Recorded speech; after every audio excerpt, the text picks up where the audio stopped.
It was the largest fish our Earth had ever seen, and its bite was strong enough to crush a car. The largest of its teeth found was the length of a remote control. It consumed about 2,500 pounds of food a day. That's like 3,300 cans of tuna for you. The earliest Megalodon fossils are from about 20 million years ago, but you won't see its skeleton, and that's because the mighty Meg had no bones. A skeleton made from bones gives most animals their body shape and strength. Sharks, though, come from the same subclass as rays, skates, and sawfish and have cartilage instead of bones. Cartilage is a tissue that is softer and more flexible than bones, but it's still tough enough to shape the body and protect the internal organs. Some areas are more flexible, since cartilage is weaker, and some, like the shark's head, are much tougher thanks to calcified cartilage. Their snouts, though, are made of really soft and flexible cartilage to work like a bumper in case of a collision with some dangers. Who knows if they'd be able to do all this with a heavy skeleton? Plus, cartilage makes their jaws more flexible, and they can open their mouths much wider than they would with a jaw made of bone. Our hero, Meg, was no exception, and it had the strongest bite of all living creatures, which was also made possible by a skeleton made of cartilage. Sharks take full advantage of their cartilage. It helps them swim and turn fast while hunting. One drawback of this type of skeleton is that it was really tricky for scientists to establish the shape and size of Meg. Normally, they would do it using fossilized bone skeletons or their parts. With Meg, they had to guess based on the teeth they found and comparisons with living relatives. A more recent 3D computer model was based partially on scans of a preserved spine discovered in the 1860s. The model showed that Meg was bigger, faster, and even hungrier than scientists had previously thought. Looks like an average Megalodon was 52 feet long. That's slightly bigger than the height of the Hollywood sign and weighed 10 times as heavy as an elephant. There were also much bigger creatures. Scientists still aren't sure how the Megalodon got this size. The fact that there were bigger and smaller Megs probably has to do with a little something called Bergmann's rule. It says that the temperature of the surrounding environment affects the animal's body size because they either need to conserve or shed heat. The Megalodons that reached cooler waters probably needed more body weight to make sure they survived in low temperatures. Those living in warmer waters had to be smaller to avoid burning up. If the researchers were correct in their calculations, it also means that Meg reached a cruising speed of over 3 miles per hour, which is much faster than other sharks. The still-living great white shark can cover a distance of nearly 7,000 miles without stopping, which is 9/10 as long as the diameter of Earth. It looks like the Megalodon could have gone much further. Megalodons managed to survive on our planet for nearly 70 times longer than humans have. They were roaming the oceans for around 20 million years, and you could see them pretty much anywhere except near the poles. Scientists discovered the most northern fossils off the coast of Denmark and the most southern in New Zealand. The reason why there were no Megalodon teeth found in Antarctica is most likely that these adapted to only warm tropical and subtropical waters. The younger ones like to keep to the shores, while full-grown adults preferred coastal areas, but they could easily move into the open ocean as well. When our planet went through a period of global cooling and drying, and the seas began to freeze around 3.6 million years ago, there was less and less room for Meg to thrive. Much of their prey, like smaller whales, seals, and sea turtles, disappeared or relocated to waters that were too cold for our hero. And at the same time, the number of its natural competitors, like smaller predatory sharks, like the great white shark, and whales, increased. This shifting food chain dynamics could have been even more dangerous for the Meg than the cold ocean water. You're used to seeing them on the big screen as heartless monsters, but these huge sharks were actually loving and caring family guys. Scientists discovered several Megalodon nursery areas in Florida, Maryland, Panama, and off the coast of Spain. It looks like they gave birth to their young in shallow water environments. Then, little Megs would stay there with adults protecting and raising them until they were ready to fight off predators. The mighty Meg had 276 teeth in 5 rows in its mouth. Similar to other sharks, it was fast in replacing its worn-out or lost teeth. With 4 or 5 rows of teeth in its mouth, it basically acted like a conveyor belt, able to grow back damaged or missing teeth. This means that an adult megalodon probably would have grown several thousand teeth throughout its lifetime. Although the great white shark is often mentioned as Meg's closest relative, they'd hardly be distant cousins. The ancestors of today's great white existed at the same time as the Meg, but they weren't best friends and even rivaled each other. The great white shark wouldn't win in a head-to-head fight with a Meg, but it was a better hunter using its smaller size and agility to snap up the giant's prey quickly. This only left the bigger fish and whales for the Meg, but its food supplies began to run out as the whales swam to the cooler new seas. Rather than a great white, the Megalodon is more like a modern bull shark. It had a short snout, a flat lower jaw, and huge pectoral fins to support its massive weight and size. We also speak of Meg as an extinct giant, but can we be 100% sure it isn't hiding somewhere as we speak? After all, we've only explored 5% of our oceans altogether. The Mariana Trench is the deepest oceanic trench on Earth, and you could dip the whole of Mount Everest in its deepest part, and over a mile of it would still be above the surface. If a megalodon or two needed a place to hide, that would be the perfect spot. It wouldn't be the coziest place to live, though, with its cold water and total darkness. Plus, the pressure there is 1,000 times stronger than at sea level. So, if a Meg really were hiding down there, it would have serious issues with its teeth, because calcium would dissolve under that pressure. To survive here, it would also need to learn to navigate in complete darkness. That means it would have either become bioluminescent or evolve to grow massive eyes like the giant squid. If the Meg were still around and true to its dietary choices, it would have to eat smaller fish, and that would be a problem for us humans. Especially those of us who love fish, that is. And the ocean isn't cooling down these days. The Megalodon would love its temperature and would thrive and reproduce faster than ever. Those giants would create some massive problems for cargo ships and cruising vessels. In case you're now scared at the thought of meeting a Megalodon, relax. Most scientists don't think it's possible because of our hero's size. Most foods that megalodons like to eat live in shallow ocean areas and not in the deep, deep sea. Meg would need to come up for dinner every now and then, and it's kinda hard to miss a creature this big. They're both giant prehistoric creatures to us, but the megalodons and the dinosaurs never actually coexisted. The dinosaurs probably died out about 66 million years ago. Megalodons seem to have appeared a bit later. Texas is home to some of the oddest, creepiest, and most unusual animals you've ever heard of. It might come as a surprise, but this state is full of creatures you'll hardly see in other places. So, let's have a look at the most amazing ones. This truly beautiful bright blue creature is called the blue sea dragon. Despite such an imposing name, the critter is actually tiny. Usually no bigger than a grape. You may find it on the beach or floating beside you in the water. Now, you need to remember one thing.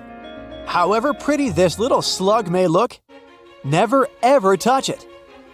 One tourist spotted a few of these pretty dragons on the shore of Mustang Island. He scooped one of the creatures up. He wanted to film it. Luckily, he put it back into the water before it could sting him. Otherwise, it would have ended badly since the blue sea dragon is venomous. Despite their tiny size, their sting can pack a punch, all because of their diet. Their favorite dish is the Portuguese man-o-war, a jellyfish that has enough venom to paralyze small fish and crustaceans. The blue dragons first use mucus to neutralize the jellyfish's infamous stinging cells. And then they steal these cells from the man-o-war's tentacles and store and concentrate them within their own tissues. Then they release these stinging cells on contact, which makes their own sting more powerful, even worse than that of the man-o-war itself. These awesome creatures are also extremely sneaky. Even though their appearance is bright, to say the least, they're well-known masters of disguise. You see that vibrant blue coloring is actually on their bellies, and when they float on their backs, they simply blend with the water. As for their backs, they're gray to camouflage these animals on the seafloor. Now, how about a funny fact? A group of tiny dragons floating together is called a blue fleet. And another fact, blue dragons normally lay a string of around 16 eggs, and it takes them 3 days or so to hatch into larvae. Blue sea dragons rarely make it to the shore. They're soft-bodied, so when the animals finally get through the surf zone and are deposited on the shore, they're already broken apart. And still, watch out! Even in this case, the venom in their bodies doesn't dissipate. But of course, blue sea dragons aren't the only unusual animals inhabiting Texas. Have a look at this nightmarish creature, poisonous, slimy, and kinda immortal. Meet the hammerhead worm. The worst thing? It might be lurking in your garden while you're watching this video. You can easily recognize this worm by its creepy, spade-shaped head. It doesn't look like any other invertebrate you've ever seen. Or any other creature, that is. At first, it was only found in East Texas. But later, researchers spotted these spine-chilling creatures in North, Central, and South Texas. Basically everywhere but the arid areas of West Texas. One of the most terrifying things about this worm might be its length. This creature can grow as long as 1 foot. Luckily, such giants aren't very common. Most hammerhead worms only reach 6 inches in length. You can come across 2 species of these worms in Texas, and both of them will have a dark stripe down the middle. The larger of these 2 species munches on earthworms, which is actually a big problem. You might know that earthworms play an important role in keeping the soil rich in minerals and overall healthy. If earthworms disappear, plants in such areas won't be getting the nutrients they need. Even for humans and pets, meeting a hammerhead worm isn't the most pleasant experience either. Hammerheads are the only terrestrial invertebrates that secrete a very dangerous neurotoxin, the same as pufferfish produce. Thanks to the sheer size of the human body, touching a hammerhead worm won't hurt you too much, but it may still cause your hand to start tingling or even go numb. It's much more dangerous for pets. There have been cases when dogs ate hammerheads, which left them feeling sick for the whole day. Interestingly, these worms are native to Southeast Asia. But they must have mastered the art of hitchhiking, since in the early 1900s they were already found in the US. Keep in mind that if you want to get rid of a hammerhead worm, which is the best course of action, the worst thing you can do is chop it with a shovel. The thing is, flatworms reproduce by ripping themselves in half, so by cutting it, you actually help the populations of the worms, turning 1 into 2. That's the reason why hammerheads are sometimes described as immortal, which is a bit of a stretch since these creatures can't survive in vinegar or salt. Now, even though you're safe from the hammerhead worm in West Texas, it doesn't mean you can't come across another dangerous animal, such as the land lobster from hell. These creatures are also known as vinegaroons, and they're not real crustaceans, they're arachnids. Huh? Who would have guessed? Anyway, these 8-legged critters have a really nasty bite, but it's not the worst thing about them. Land lobsters? Brace yourself. Spray vinegar-like 85% acid from their tails. Mostly they do it to protect themselves, but it still sounds like an unfriendly thing to do, right? A land lobster can also pinch a finger that's gotten too close with its heavy mouth parts. At the base of their abdomens, vinegaroons have long whip-like tails. That's why these arachnids are often called whip scorpions, even though they're neither related to scorpions nor have stingers. Summer rains lure these arachnids out of their burrows in search of food and love. Luckily, experts claim that land lobsters aren't poisonous to humans, but they're very likely to leave a mark with their large pinchers, which they use to capture insects. Vinegaroons can be considered useful since they eat millipedes, crickets, scorpions, and cockroaches.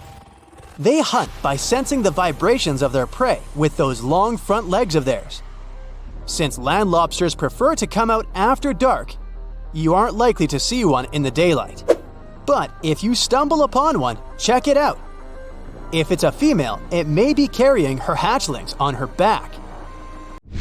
Now, imagine it's the middle of spring and you're walking among blooming flowers and greenery. Suddenly, you spot something extremely bizarre on the ground. The animal looks cute, fluffy, and soft-looking. The desire to touch it is irresistible. Watch out! The sting of the hairy caterpillar can pack a serious punch. This one is called the puss moth caterpillar, or asp. There are several stinging caterpillar species in Texas: the buck moth caterpillar, spiny oak slug caterpillar, saddleback caterpillar, and eel moth caterpillar. And touching any of them can lead to unpleasant consequences.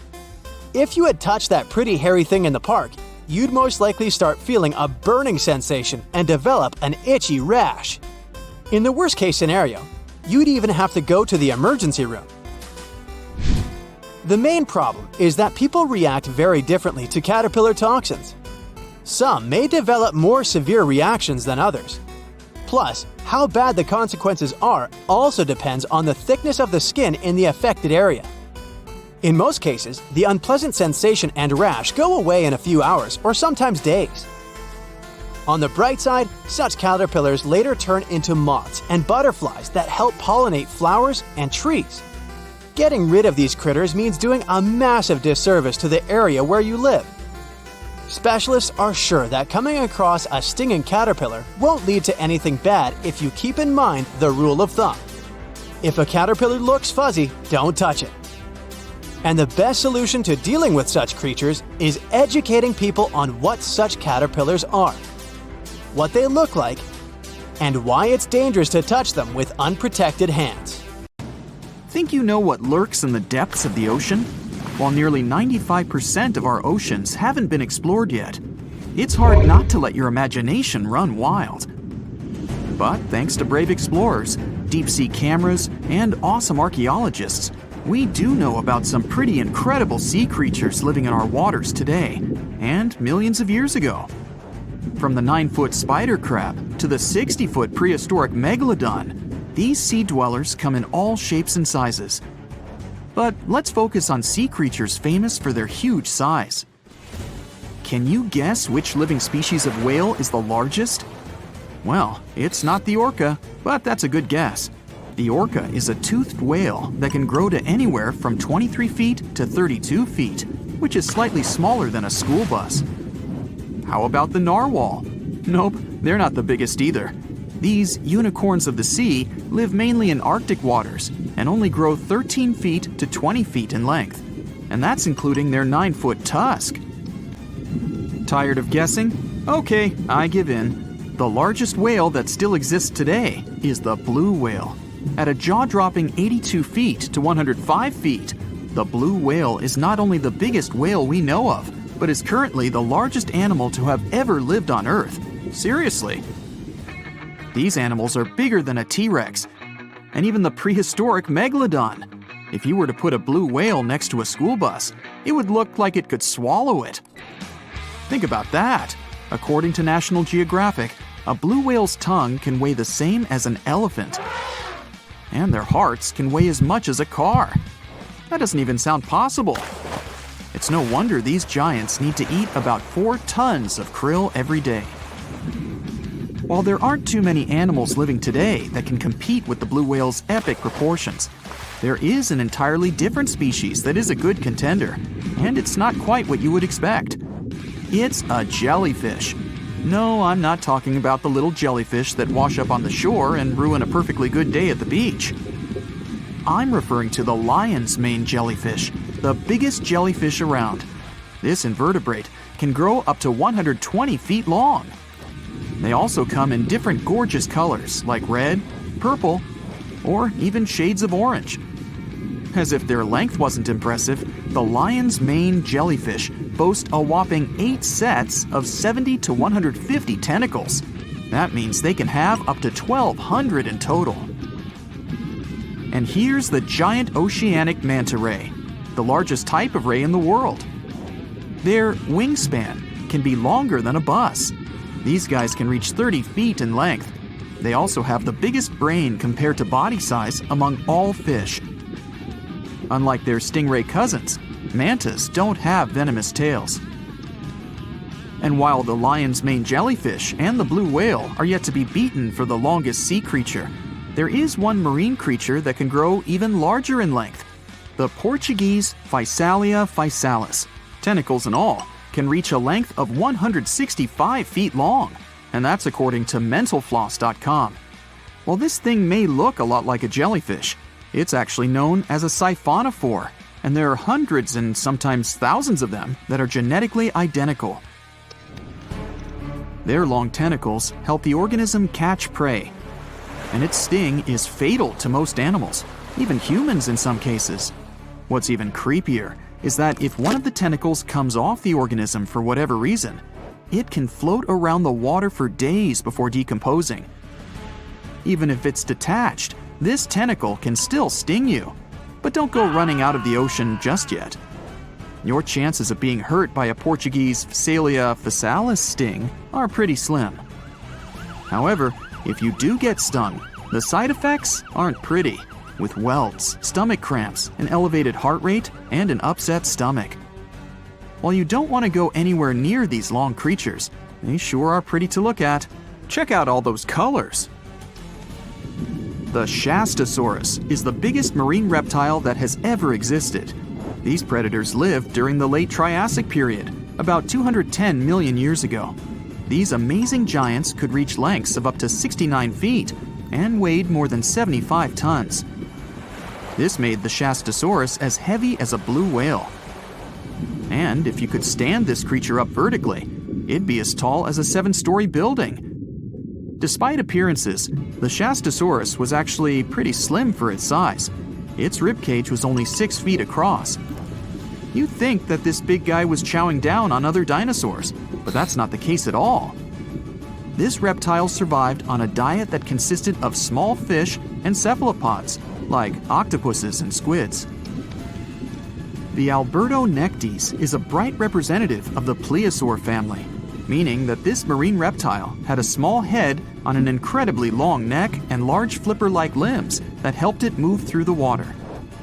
These creatures occupied the seas around North America 76 to 70 million years ago. The length of this sea monster could reach 38 feet, with its neck taking up 23 feet of that length. Its neck was a true record breaker. It had a whopping 76 bones in it. No other animal known to humankind has had so many vertebrae in its neck. Scientists aren't sure why they needed such a lengthy neck. They might have used it to collect shellfish off the seabed, or perhaps it helped them capture their main prey, fish and squids. This aquatic reptile also had gastroliths in its stomachs. Some of them were as big as 5.5 inches in diameter. The Tylosaurus belonged to the Mosasaur family. It dominated the shallow seas of North America about 85 to 80 million years ago. This was an enormous predator, with the biggest representatives reaching 45 feet in length.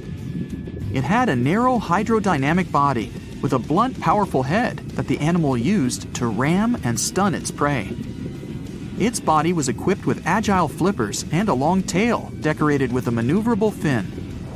The Tylosaurus was a carnivore, and its diet included not only fish, turtles, and small sharks, but also other mosasaurs, plesiosaurs, and flightless birds. Meet Ophthalmosaurus.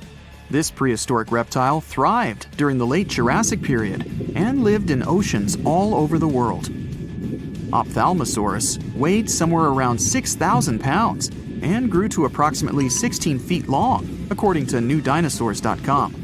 That's about the same length as the beluga whale that exists today. It's too bad these guys went extinct before we had a chance to see them ourselves, as their cartoonish wide eyes and dolphin-like features are pretty darn cute. Of course, the Ophthalmosaurus evolved over time to become ophthalmologists, or eye doctors that we know today. No, that's just a lie. Just testing you. The Mosasaurus is a truly gigantic predator that dominated the seas all over the world about 66 million years ago.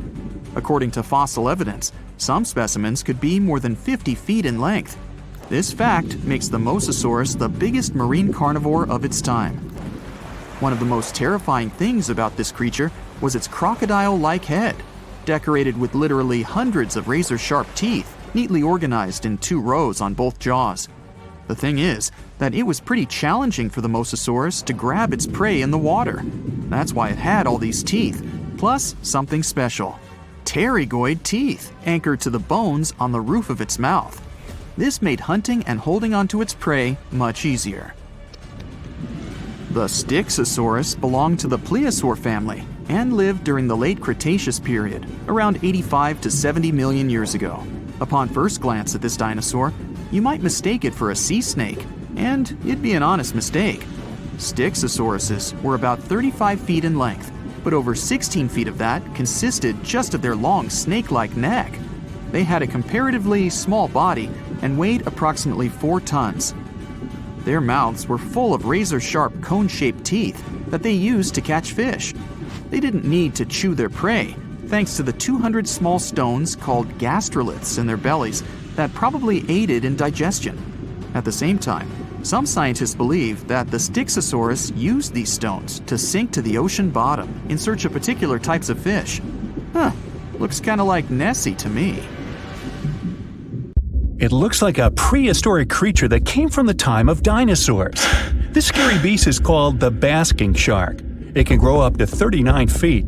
People have only reported 3 of them in the past 160 years. The last sighting was in 2015, and before that, about 80 years ago. These sharks sometimes rise to the surface to filter out small animals, such as shrimps and other small crustaceans, when they want to have a nice, tasty seafood dinner. But when there isn't enough grub at the surface, they go down to the depths of almost 3,300 feet, where they tend to stay for months, which is something researchers discovered using satellite tags. Tag, you're it! Now, basking sharks like to spend their time in more temperate waters, but they can migrate long distances. They live across the globe, but in warm tropical or subtropical areas, they won't go near the surface because they're not fans of high temperatures. The lion's mane jellyfish is not that rare, but it's fascinating how large it is. It's the biggest among jellyfish species and the longest animal. Its total length can reach 120 feet. That's approximately 23 feet more than the longest blue whale scientists know about. The jellyfish has around 70 to 150 tentacles, and they all contain huge amounts of neurotoxins that can seriously harm you if you come in contact with the animal. But people don't usually come across this type of jellyfish because it rarely lives near the coast, preferring the open ocean. Generally, you can find the lion's mane jellyfish no deeper than 65 feet below the surface, where it dines on small fishes, zooplankton, and some other types of jellyfish. It uses its tentacles to catch its value meal. Hey, you want fries with that? The giant phantom jelly comes out of the darkness and depths of the ocean's midnight zone. Its sun hat-shaped bell reaches over 3 feet across. This bell trails 4 ribbon-like mouth arms that can be up to 33 feet long.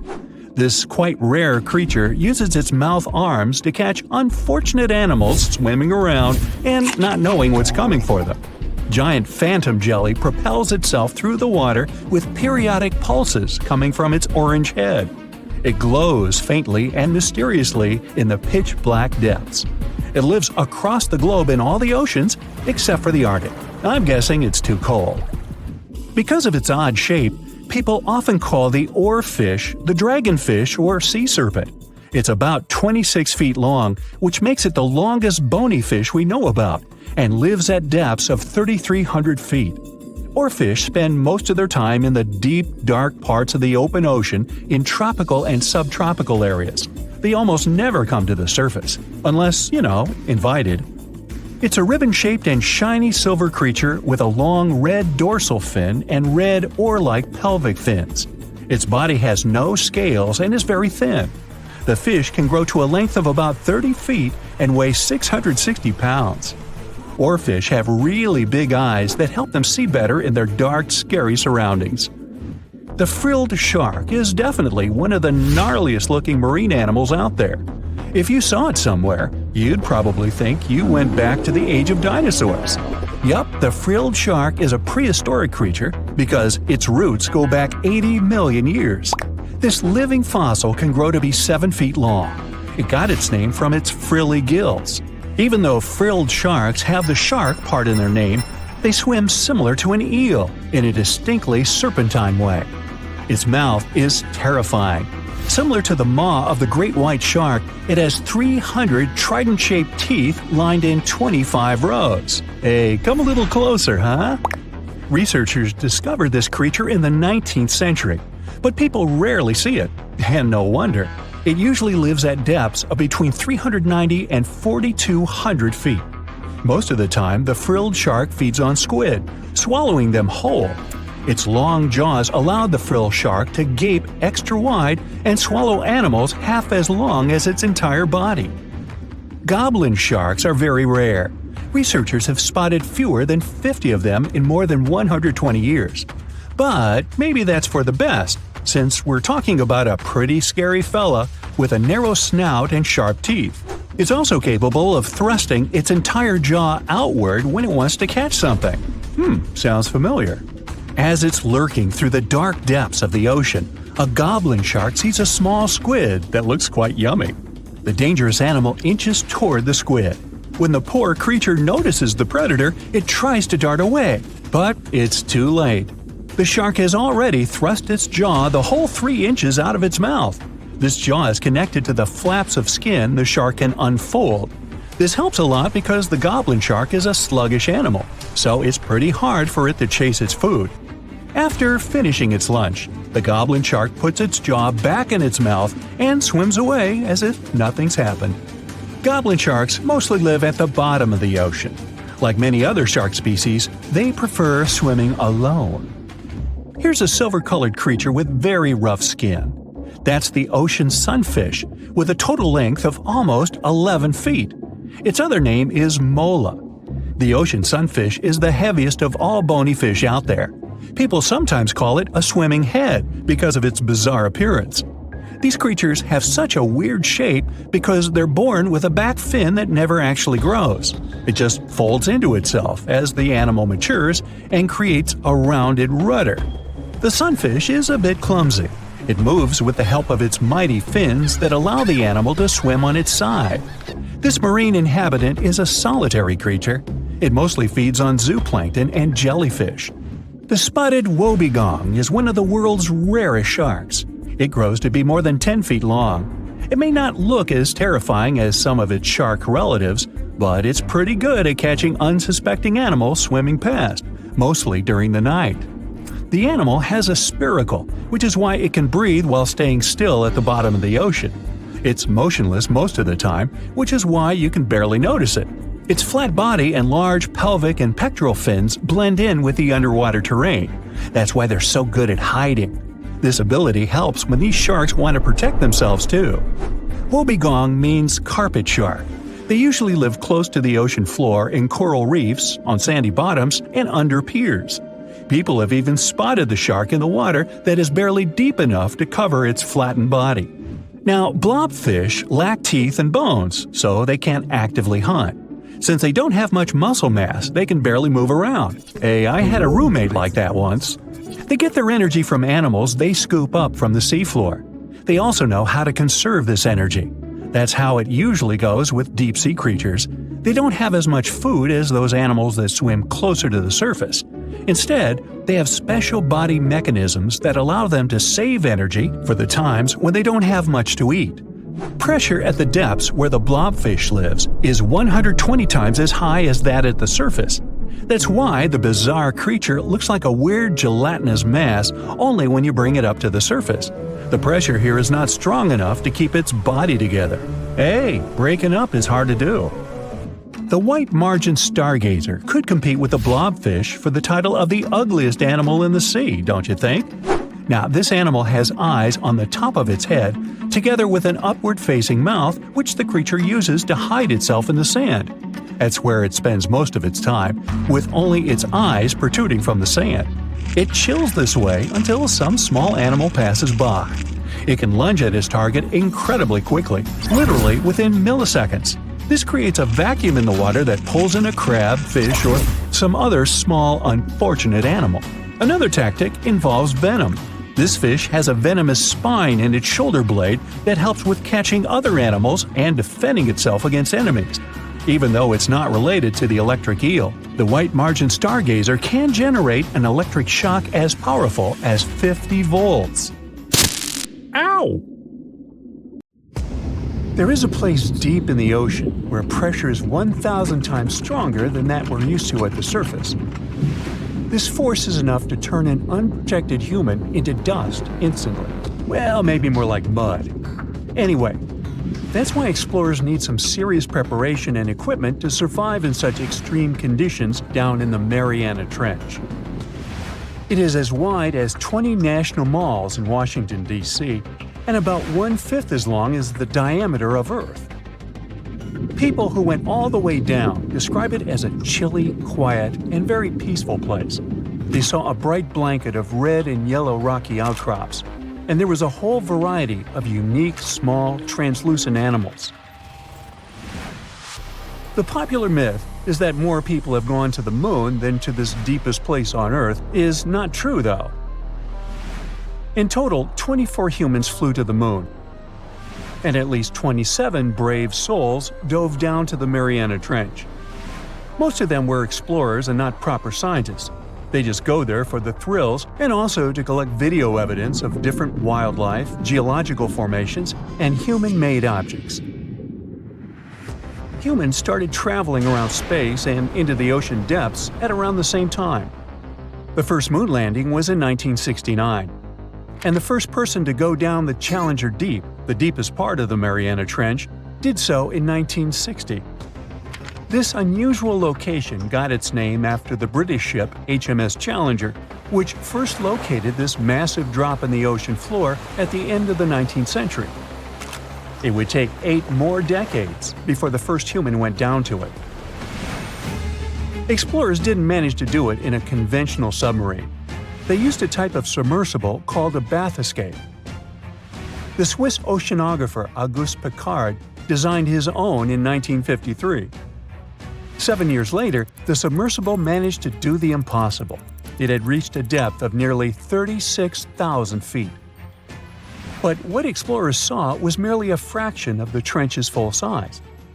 The fact that it is so huge of the Mariana Trench is just one of the reasons why it's mostly unexplored today. The absence of light is another major issue. Sunlight is incapable of reaching such profound depths, so the entire trench from top to bottom lies in absolute darkness. Because of such conditions, the ecosystem is a lot different than the shallower regions of the Pacific. This puts immense pressure on marine wildlife. Yeah, the pun is intended. Another reason why it's so challenging to survive there is the temperature. Water freezes at 32 degrees Fahrenheit. At the bottom of the Mariana Trench, the ocean is just a couple of degrees above freezing. One of the factors that hasn't let this area turn into a giant icicle is the fact that salt water has a slightly lower freezing point. The other reason is geothermal energy that warms the ground at the bottom of these just enough for it not to freeze. That's why submersibles need to have proper insulation to navigate these icy conditions. When they reach the bottom, researchers find out that this desolate and harsh climate is home to several animal species. They encountered arrow-toothed eels, snailfish, and spoonworms at various depths. There were even strange-looking translucent sea cucumbers and shrimp-like amphipods. The biggest surprise was microbial mats thriving on methane and hydrogen from the mud. Among the species, the Mariana snailfish looks like a master of the environment that can go farther and deeper into the trench to feed on prey than its competitors. Despite its seemingly fragile appearance, the snailfish has adapted to withstand extreme pressures, a superpower it wouldn't be able to survive without. The exotic life forms that live deep down aren't normal-sized, since deep-sea gigantism makes them grow significantly larger than their counterparts in other ecosystems. One example is the giant tube worm, which can be 6 feet long. Science has a hard time explaining the exact cause of this form of gigantism. Thermal vents are just one of the possible explanations. All of these factors might help explain the huge time gap in researching the Mariana Trench.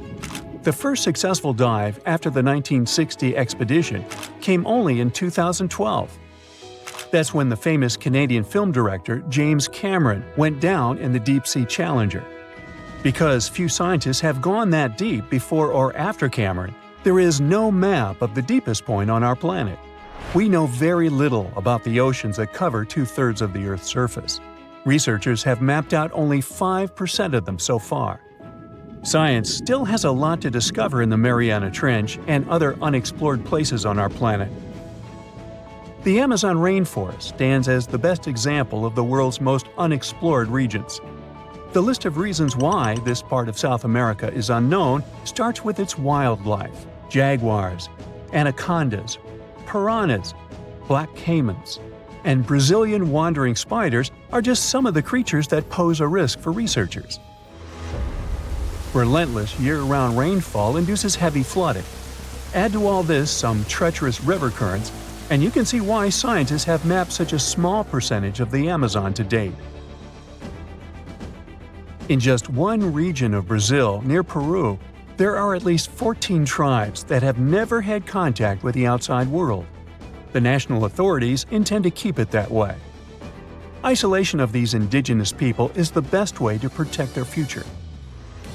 The same goes for a remote island in the Indian Ocean. After the tragic tsunami of 2004, helicopters flew over North Sentinel Island to make sure its inhabitants were alive and well. Meanwhile, the Sentinelese weren't thrilled. They took up bows and arrows to drive away the unwanted visitors. This tribe is one of the last uncontacted tribes on Earth. Although anthropologists and filmmakers visited the island in the late 1960s, we still don't know much about its indigenous population. It sits a long way off any shipping lanes in the Bay of Bengal. North Sentinel has no natural harbor, and it's surrounded by a shallow reef. This makes access to the island possible only by boat. The Indian officials who lay claim to the island have prohibited outsiders from visiting the island for safety reasons. The estimates on how many people inhabit the island vary significantly, from as few as 15 to as many as 500. The island is not tiny. It's about 5 times as big as London's Heathrow Airport. Apart from occasional contact during the past 2 centuries, the Sentinelese must have been isolated for a long time. They are related to other indigenous groups in the Andaman Islands, but their neighbors cannot understand a word of their language. The continent of Antarctica has no permanent human settlements at all. The only people who periodically live there are international scientists. This vast expanse of ice and snow, roughly the size of the United States and Mexico combined, still has many regions where humans haven't set foot. Satellite imagery and photos that NASA's aircraft made from the air have mapped out the entire continent. So we know where to go, but it's not that easy. The reason for this are all the adjectives that go with Antarctica.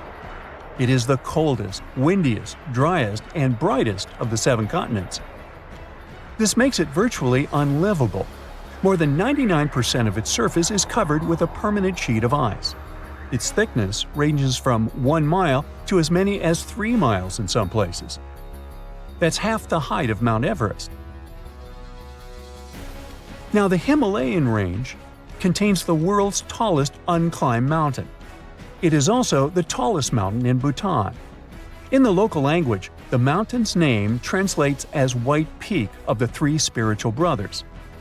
Out of respect for the spiritual beliefs of the local population, national authorities restricted and then completely banned mountaineering at the beginning of the 21st century. To this day, there is no evidence that any climber has ever managed to successfully reach the summit of this mysterious mountain.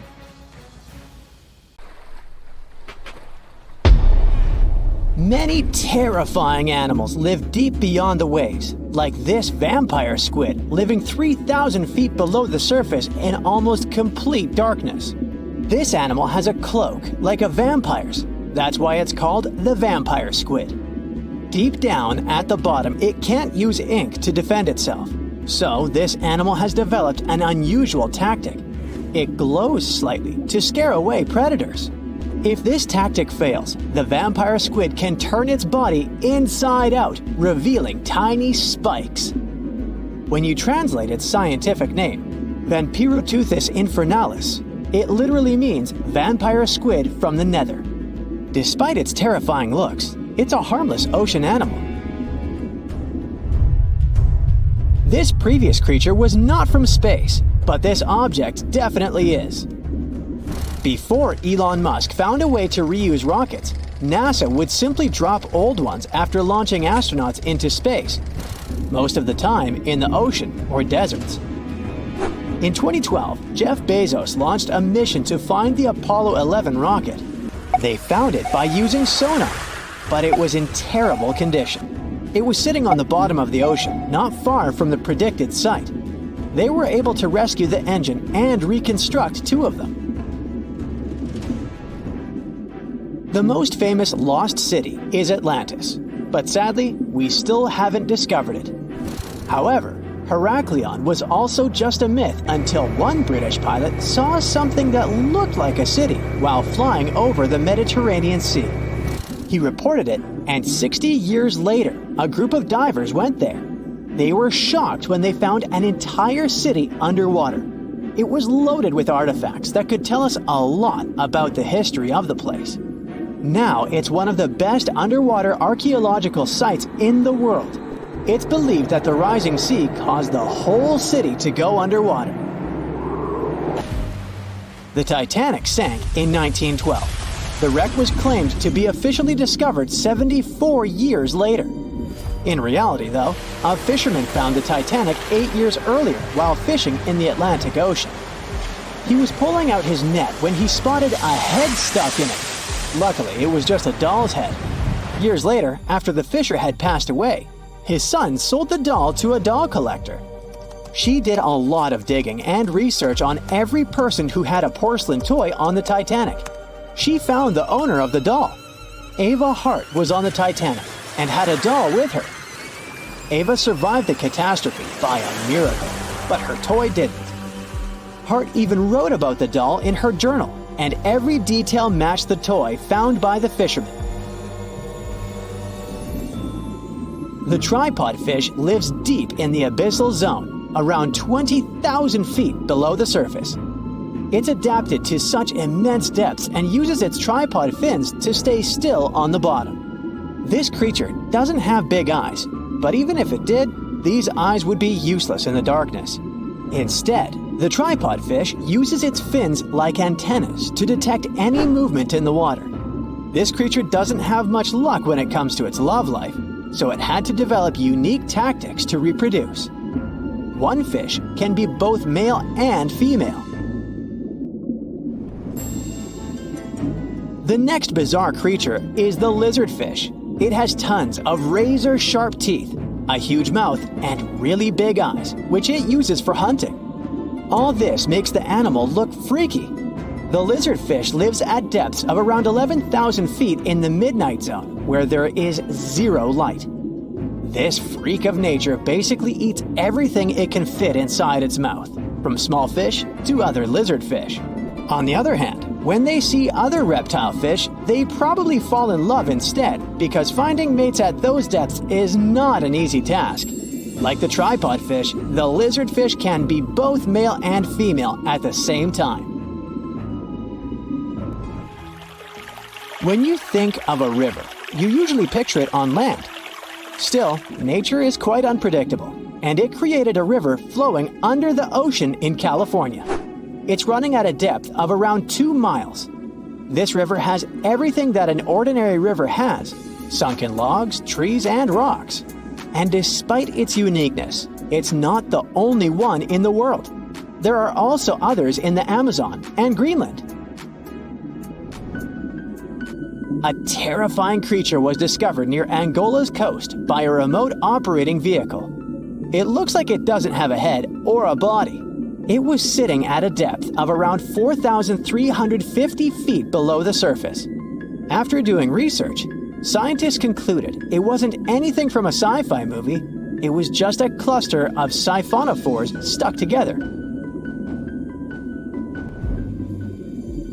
In 2015, some random guy was diving in Caesarea, and something shiny caught his eye. He reached out, grabbed it, and realized it was a gold coin. After that, he examined the bottom and found out that there were many more. He reported the incident to the local authorities, and they concluded that he had found Arabic treasure. The coins were made of solid 24-karat gold and were a few thousand years old, but due to the perfect salinity and temperature, they looked brand new. The coins belonged to a ship carrying cargo. It was caught up in a storm and unfortunately sank. One of the weirdest things ever discovered was found in the Baltic Sea. It's an anomaly that looks as if it was created by a different civilization. It was discovered by Swedish researchers, and they basically had no idea what it was. They had to ask tons of other scientists for their opinions. When you look at this formation from above, it's 200 feet long and looks exactly like a fallen spaceship. It's hard to believe that it's a natural formation, but spoiler alert, it's totally made by nature because the Baltic Sea has gone through many erosions throughout history. Most likely, the bizarre formation is the result of these processes. A group of divers in Madagascar were shocked when they found this 7-foot monstrosity of a knife on the seafloor.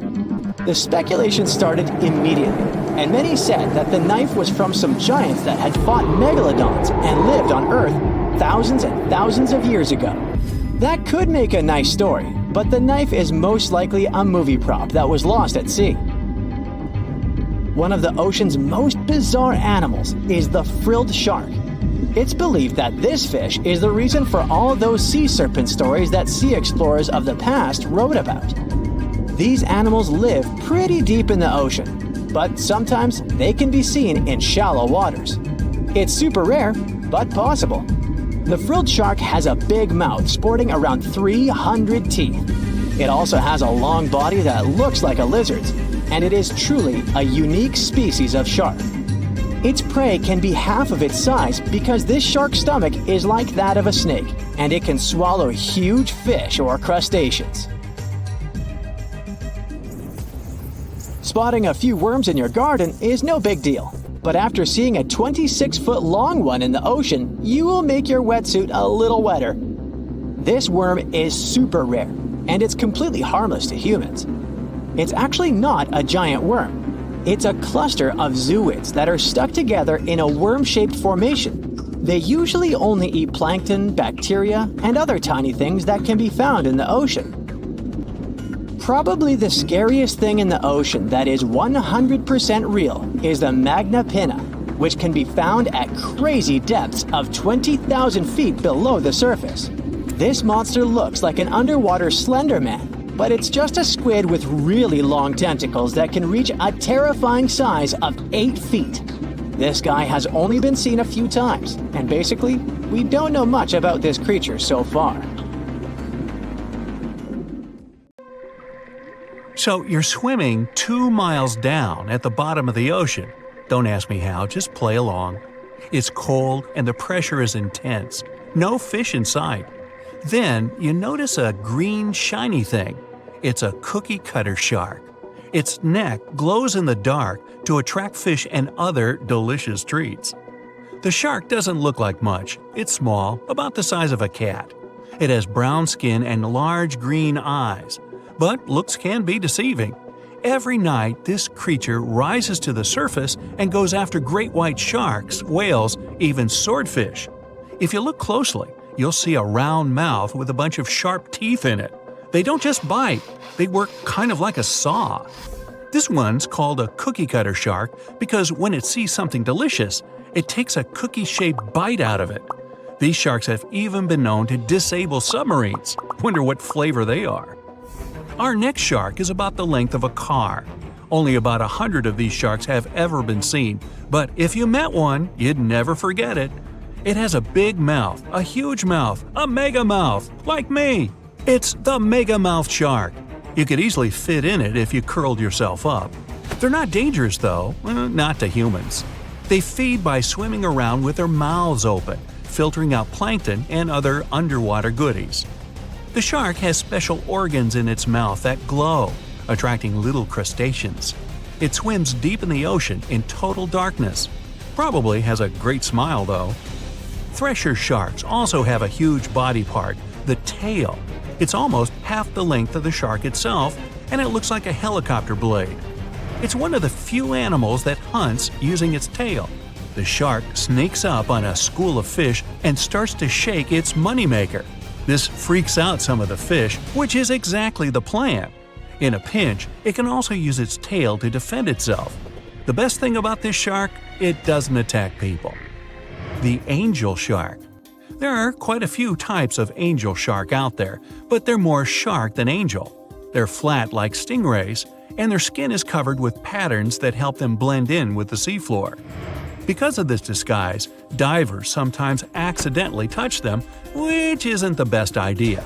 They're fast and have powerful jaws. Still, they prefer the taste of small fish to you. The horn shark has two ridges that look like horns right above its eyes. It's definitely the grandpa of the shark world. Not aggressive, swims pretty slowly, and is up late almost every night. Its two favorite meals, sea urchins and crustaceans. It moves its fin on the seafloor almost as if it had paws. But don't underestimate this guy. It has one of the strongest bites of any shark.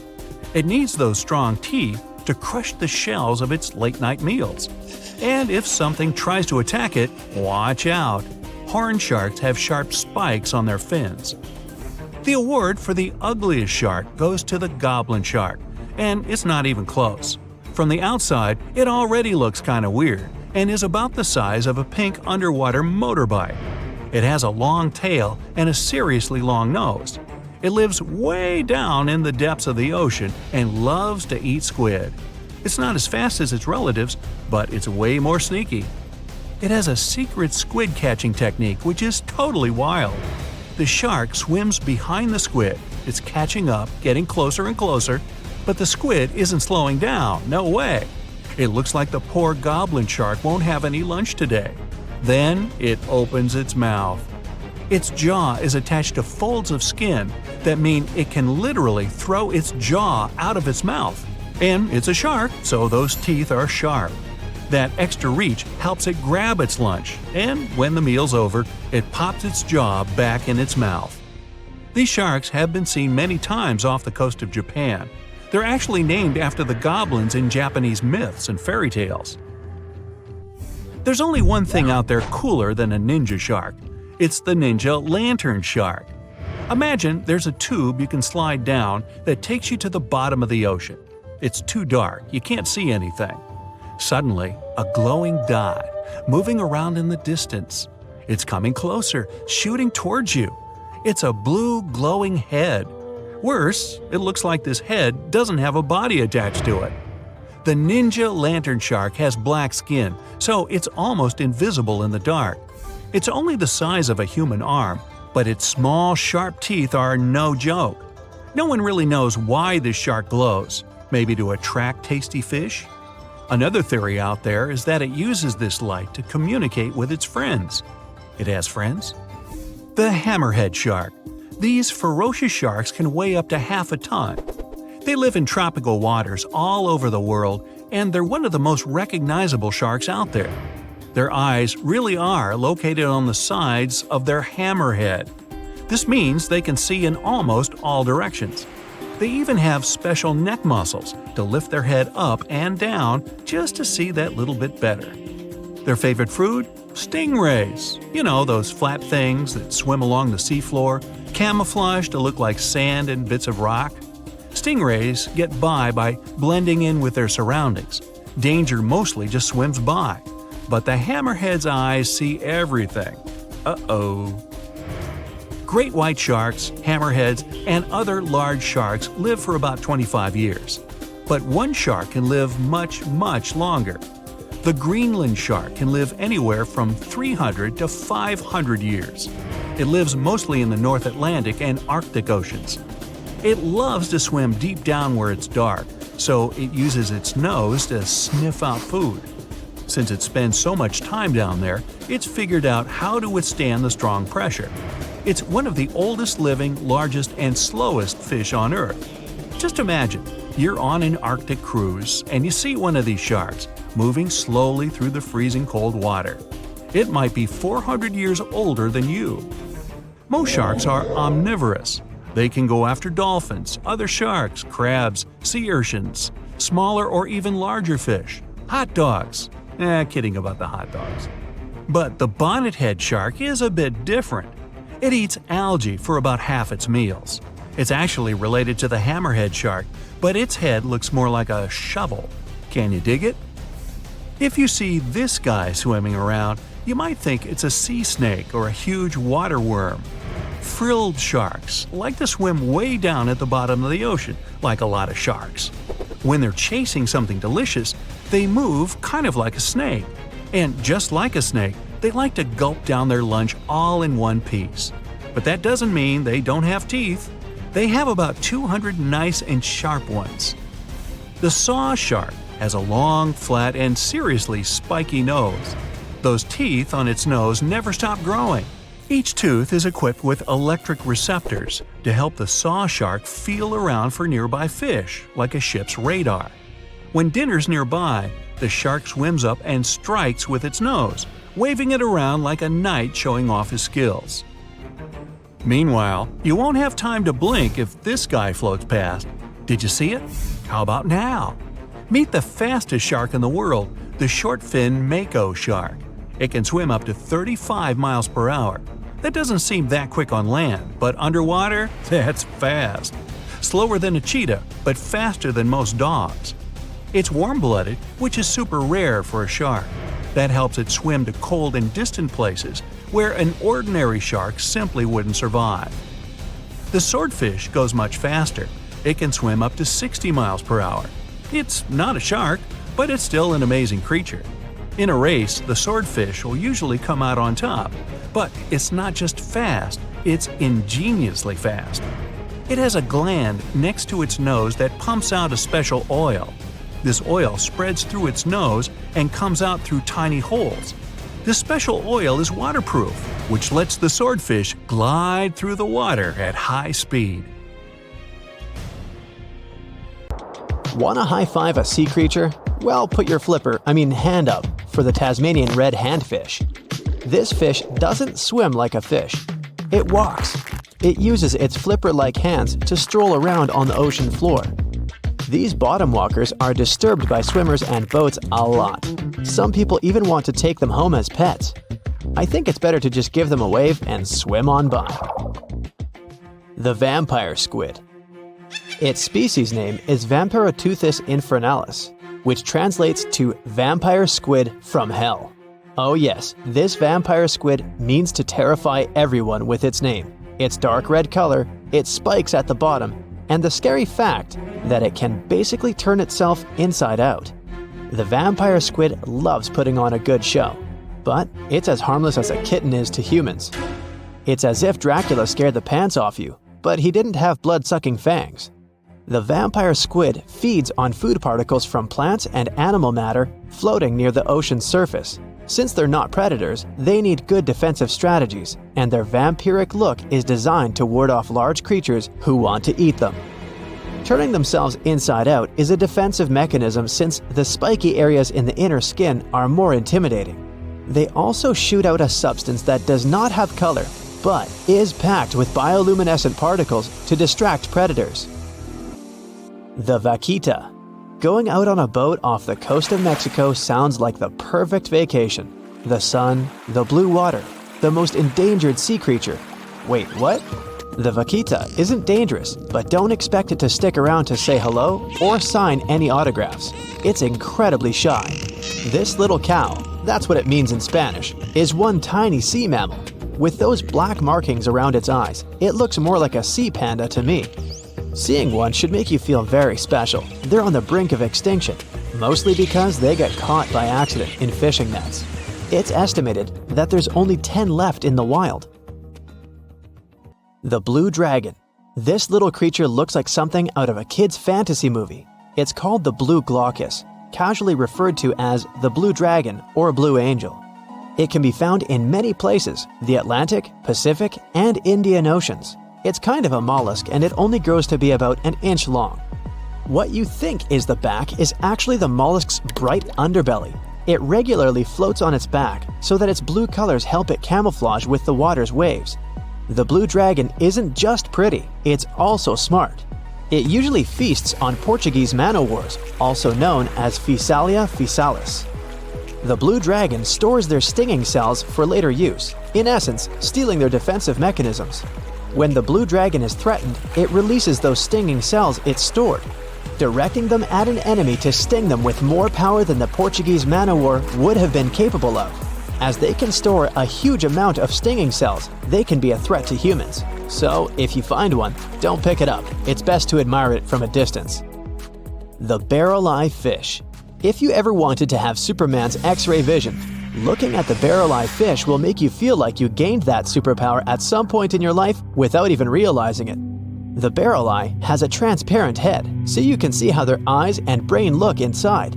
This magnificent creature lives in the deep sea. This is the lowest level of the ocean, where strange creatures roam in near-freezing temperatures and constant darkness.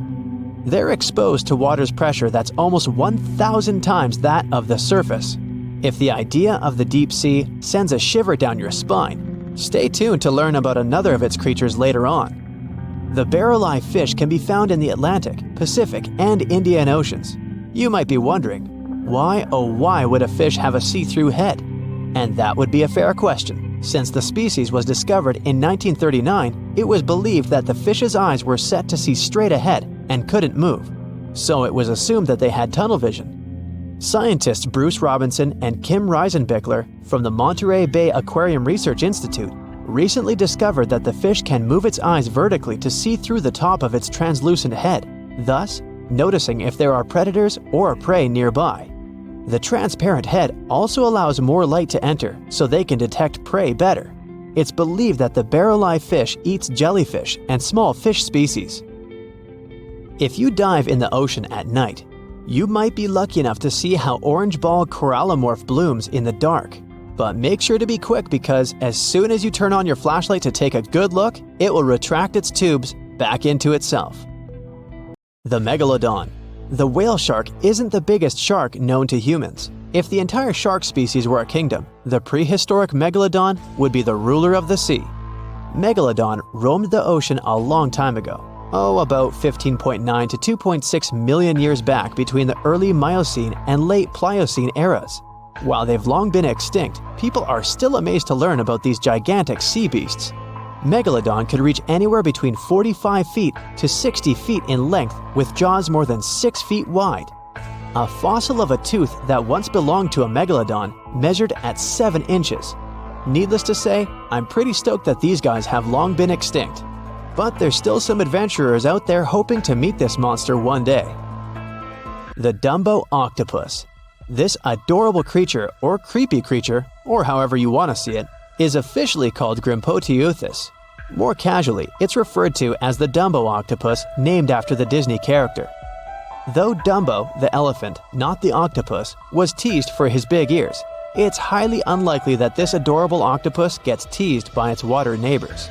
They are the deepest living octopuses, living in the deep sea, and you know how scary that place is.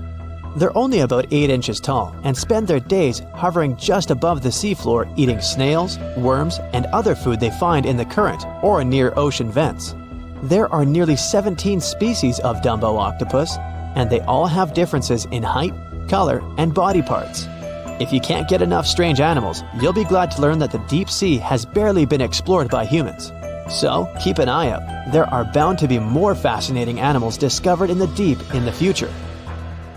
The sea angel. These creatures might look and sound pretty cute, but their diet is far from sunshine and lollipops. Their favorite food are sea butterflies. They lay mucus traps for them and wait in ambush. The squat anemone shrimp. This shrimp is tiny, only 0.5 inches. It's also known as a dancer shrimp because of its peculiar behavior. When agitated, it raises its bottom above its head and does a little dance. Divers also say it readily jumps on their hands and cleans them. The coconut crab. This guy may look pretty creepy, especially when the sun goes down. Mature coconut crabs are around 3 feet in length. Their preferred foods are coconuts, but they can also hunt down lizards and even large birds. The slender snipe eel. Slender snipe eel is a slim and long creature that's still a mystery for marine scientists. It's 4 feet long and it has at least 750 bones in its spine, which is much more than any other animal in the world. The sea pen. Sea pen is 7 feet long and it has a lot of varieties, but most of them look indeed like a pen or a quill. The similarity is even more striking when the animal has a water-filled bulb that anchors it to the floor. The Persian carpet flatworm. This creature looks indeed like a carpet, despite being very small by comparison. It's only 4 inches long, able to become both male and female. It doesn't really mate with other flatworms. Rather, it fights them for the right to bear posterity. The flamingo-tongued sea snails. Tourists love these extraordinary snails for their pretty colors, thinking it's a shell, but in fact, the shell is quite dull and hidden underneath colorful soft tissues. They eat softer, toxic parts of corals and store their toxins to protect themselves. The stonefish. Stonefish aren't going to win any beauty contests, unless the pageant is for best rock look-alike. Their tiny unreflective eyes and rough skin blend in perfectly with their environment. A large head, an even bigger mouth, and a home full of, it's rocks. And just because you're on the beach doesn't mean you're safe. Stonefish can survive for 24 hours out of the water. Stepping on one or even handling one won't be that fun. Their dorsal fin spines have extremely strong venom. It shoots out when they get stepped on, and it can lead to paralysis or even heart failure. You'll need help fast. No wonder they're one of the most dangerous creatures in the water, or anywhere. Be careful when scrambling around rocky areas. They love to play hide and seek. The deep sea dragonfish. If there were a prize for the most hideous fish in the ocean, the deep sea dragonfish would win. With slimy, scaleless skin, massive teeth, and a face only a mother could love, this bad boy of the sea is nothing to mess with. It likes to swim between 700 feet and 6,000 feet below the surface of the ocean, where the waters are the darkest and coldest. Along with some other creatures on this list, the deep sea dragonfish relies on its bioluminescent body parts to catch prey. It also uses its hanging appendage, which boasts a little red light on the end, coming out from its lower jaw. Many fish mistake this little light for prey, luring them right into the jaws of the deep sea dragonfish. Very clever dragonfish, very clever indeed. The fangtooth. The Mariana Trench is an underwater trench with a depth of 35,000 feet, nearly 7 miles below the ocean surface. Let that sink in. While scientists know the Mariana Trench exists, it's one of the least explored places on Earth. It's also the deepest area of Earth's oceans. And although many creatures down there probably haven't even been seen by humans yet, scientists have had the creepy pleasure of getting to know the fangtooth. The fangtooth fish shamelessly lives up to its name. Just look at that thing. The fangtooth is carnivorous and feeds on just about anything it can find that gets caught in its sharp-toothed mouth. These fish rely on their contact chemoreception to find prey. In other words, they can sense chemical residue that comes off of other living organisms in the deep sea. This is because they don't have any light-producing cells on their bodies, unlike many other deep-sea fish. On top of all that, it's pretty dark down there, so whatever crosses their path, they chomp on. While these guys look pretty scary, they're not a threat to humans. They only grow about 7 inches long. Even so, I wouldn't want to run into one of these things during a relaxing swim in the ocean. The Dunkleosteus. Strangely enough, This prehistoric fish, known as the T-Rex of the seas, had no teeth. Those were replaced with bony plates that allowed it to have the strongest bite among other monsters of its size. The goblin shark. If you thought the movies about sharks were scary, this next deep-sea creature will make you swear off going for dips in the ocean forever. However, it lives 3,000 feet underwater, so you'll never likely see it face to face. The goblin shark looks like a cross between a shark and a creature from your worst nightmare. These sharks boast a protruding sword-like snout with a jaw that juts out to match. Unlike other sharks that have more of a gray hue, this creepy thing looks not so pretty and pink. Aside from their scary demeanor, what do scientists really know about the goblin shark? Well, not much, except that they can grow up to 18 feet in length. Looks like there's still a lot to learn about these guys, if you dare to. By the way, did you know that sharks don't sleep? Many species have to keep water moving over their gills to get oxygen, so they can't fall into a deep sleep like we do. That's why they stay half awake during rest. Typically, sharks don't even close their eyes. The cookie cutter shark. This shark is a living horror, with lower teeth being big and sharp, while the upper ones are much smaller. When its teeth fall off, the shark eats them to maintain calcium levels. Pretty smart solution for a shark. The frilled shark. Studying the frilled shark is like looking through a portal back to prehistoric times. That's because scientists think that these eel-like sharks haven't changed much since their oldest ancestors roamed the deep sea waters, so they're sometimes referred to as living fossils. These sharks' mouths are filled with a terrifying 25 rows of backward-facing sharp teeth, 300 in total. They're designed to grasp prey and hold them tight so they can't get away, according to early studies of the shark conducted in 1884 and published in the Bulletin of the Essex Institute. Luckily for swimmers, the frilled sharks live between 390 feet and 4,200 feet below the ocean's surface, so they'll probably never run into them. Probably. This is probably the worst nightmare of any dentist. The northern stargazer. Take a look at this cutie. The northern stargazer is definitely not something you'd wish to see on the ocean floor. This horrid creature hides its body under the sand, leaving its face above to wait for prey. The tasseled wobbegong. Here's another carpet shark on our list. It lies low on the bottom of the sea and patiently waits for its prey to come by. The Australian ghost shark. The Australian ghost shark isn't really even a shark, but a very bony fish. It's also a living fossil. It hasn't changed within the last 400 million years. Believe it or not, sharks and humans have a common ancestor that lived around 440 million years ago. Even though we both evolved in our own way, there are still some signs of that connection. For example, the genome of an elephant shark is very similar to humans. The Leopleurodon.